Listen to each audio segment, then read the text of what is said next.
Praise lord. దేవుని ఘనమైన నామమునకు మహిమ కలుగునుగాక. ప్రభు నామమున మీ అందరికీ హృదయపూర్వక వందనాలు. ఈ ఉదయకాలము దేవుని వాక్యాన్ని విందాం. అపోస్తుల కార్యములు 7వ అధ్యాయము 34వ వచనము.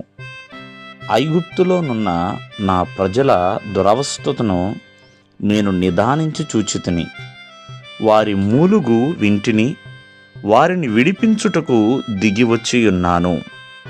ప్రియమైన వర్లరా, దేవాది దేవుడు భక్తుడైన మోషేతో మాట్లాడుతున్నాడు.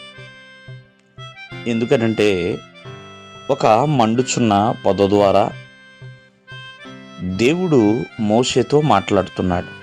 ఏమని మాట్లాడుతున్నాడు అంటే, ఐగుప్తులో దేవుని ప్రజలైన ఇశ్రాయేలీలు ఎంతో దురవస్థలో ఉన్నారు. అంటే కఠినమైన చాకిరి, కఠినమైన శ్రమ, బానిసత్వము, విశ్రాంతి లేని పరిస్థితి. 430 సంవత్సరాలుగా వారు ఎంతో దౌర్జన్యానికి గురి చేయబడుతున్నారు. అందుకనే వారి యొక్క అవస్థని దేవుడు చూచాడు. వారు పెట్టిన మొర, వారి యొక్క మూలుగులు దేవుడు విన్నాడండి.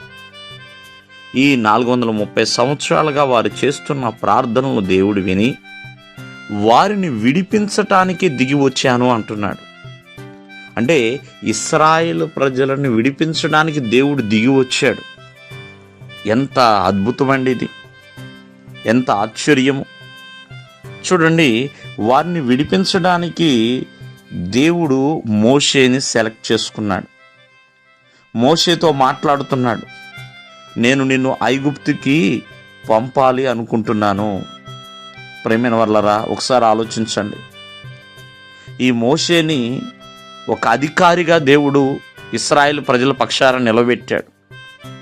ఒక విమోచకుడుగా నిలవబెట్టాడు. ఒక నడిపించే నాయకుడిగా నిలవబెట్టాడు. కావున ఈ ఉదయకాలమందు ఆలోచించండి. దేవుడు నువ్వు దురవస్థలో ఉన్నప్పుడు, బాధపడుతూ ఉన్నప్పుడు, నీ యొక్క దురవస్థని దేవుడు చూడగలడు. దేవుడు చూస్తాడు. ఎప్పుడు? ప్రార్థన చేసినప్పుడు. ప్రార్థన దేవుడు వింటాడు. అంతేకాదు, ఆ దురవస్థలోంచి దేవుడు నిన్ను విడిపిస్తాడు అనే విషయాన్ని ఏ దినము కూడా మరవద్దు. కాబట్టి ఎటువంటి ఇబ్బందిలో ఉన్నా, శ్రమలో ఉన్నా, ఎటువంటి చిక్కుముడుల్లో చిక్కబడి ఉన్నా, ప్రార్థన చేసినప్పుడు దేవుడు విడిపించువాడండి. ఎవరొకరిని నీ పక్షాన ఆయన నిలవబెడతాడు. దేవుడు మిమ్మల్ని ఆశీర్వదించునుగాక. ఆమేన్.